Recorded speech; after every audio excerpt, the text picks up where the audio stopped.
Hello everybody and welcome in biological world. Now we will discuss about fluorescent microscope.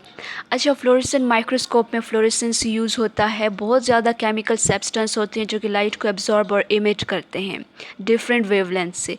अब हम कहते हैं जब wavelength ज़्यादा है तो उसकी energy always कम होती है because inverse relation है.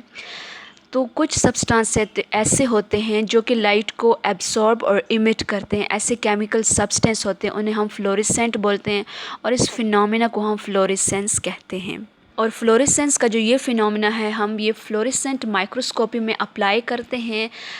बेसिकली जो माइक्रो ऑर्गेनिज़म्स हैं उन्हें हम स्टेन करते हैं फ्लोरेसेंट डाई के थ्रू. और ये जो है इसको इल्यूमिनेट किया जाता है. इल्यूमिनेशन होती है ब्लू लाइट के थ्रू. ये जो ब्लू लाइट है ये एब्सॉर्ब होती है और ग्रीन लाइट इमिट होती है. अब हम कहते हैं कि कोई ना कोई एनर्जी या कोई वेवलेंथ एब्सॉर्ब करते हैं फ्लोरेसेंट जो कोई भी कंपाउंड होता है, माइक्रो ऑर्गेनिज़म होता है. तो यहाँ पे ब्लू लाइट को एब्जॉर्ब किया जाता है और ग्रीन को इमिट किया जाता है. अब ब्लू एंड ग्रीन फ्लोरेसेंस जो है ये क्यों होती है, ये किस चीज़ के थ्रू होती है? ये अल्ट्रा वायलेट रेडिएशन के थ्रू होती है. जब लाइट की इंटेंसिटी हाई होगी, मरकरी लैंप जो है जो कि यूज़ किया गया है वो वाइट लाइट को इमिट करेगा. 2 टाइप्स के फ़िल्टर्स यहाँ पे यूज़ किए जाते हैं फ्लोरेसेंट माइक्रोस्कोपी में. एक को हम एक्साइटर फ़िल्टर कहते हैं which transmit only blue light.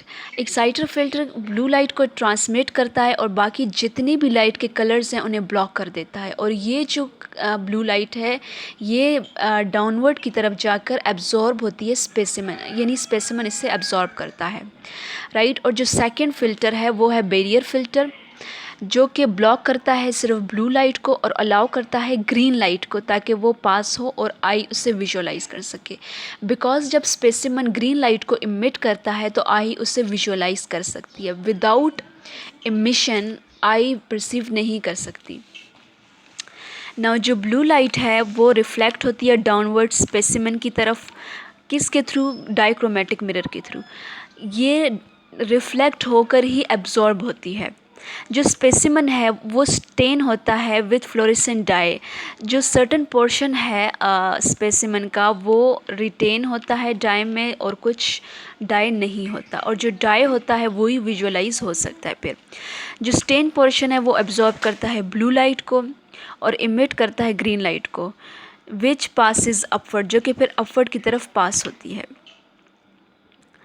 Upward की तरफ पास होकर किधर जाती है? डाइक्रोमेटिक रिंग की तरफ. क्या ऊपर जाती है? ग्रीन लाइट जो कि इमिट होती है. ब्लू लाइट एब्जॉर्ब होती है तो वो नीचे की तरफ आती है, जबकि ग्रीन लाइट इमिट होती है तो वो ऊपर की तरफ डाइक्रोमेटिक मिरर की तरफ जाती है. क्योंकि हमने पढ़ा कि जो लाइट है वो रिफ्लेक्ट होकर नीचे आती है मिरर के थ्रू, डाइक्रोमेटिक मिरर के थ्रू रिफ्लेक्ट होकर नीचे स्पेसिमन के पास आती है. सिमिलरली ये ऊपर भी जाती है, ग्रीन लाइट ऊपर जाती है, पेनिट्रेट करती है मिरर को एंड रीच द बैरियर. और किधर जाती है? Barrier. Barrier filter second filter है जो कि सिर्फ ग्रीन लाइट को अलाउ करता है. तो ये उसी फ़िल्टर के पास जाती है जो कि इसे अलाउ करता है.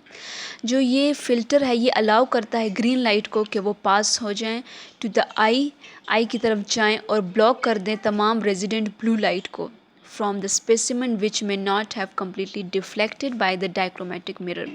जो कि डिफ्लेक्ट नहीं हुए उन सब को ब्लॉक कर दें और किसको अलाउ करें? सिर्फ ग्रीन लाइट को.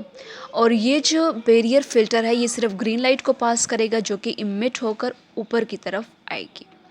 Thus the eye perceives the stained portion of the specimen by glowing green against a black background. Background black होता है और उसमें green जो कि विजुअलाइज हो सकता है. बैकग्राउंड ब्लैक है तो ग्लोइंग जो है वो ग्रीन होती है स्पेसिमन की, इसके थ्रू आई परसीव कर सकती है. सम सूटेबल फ्लोरेसेंट्स जो हैं वो कौन से हैं? एक्रीडाइन ऑरेंज, एक्रीडाइन येलो, एक्रीफ्लेविन, ओरामाइन ओ, फ्लोरेसेंट टाइटन, येलो जी, रेंसिन ए एट्सेट्रा. ये जो हैं ये फ्लोरेसेंस हैं जो कि यूज़ किए जाते हैं. This is all about fluorescent microscopy. Thank you for watching.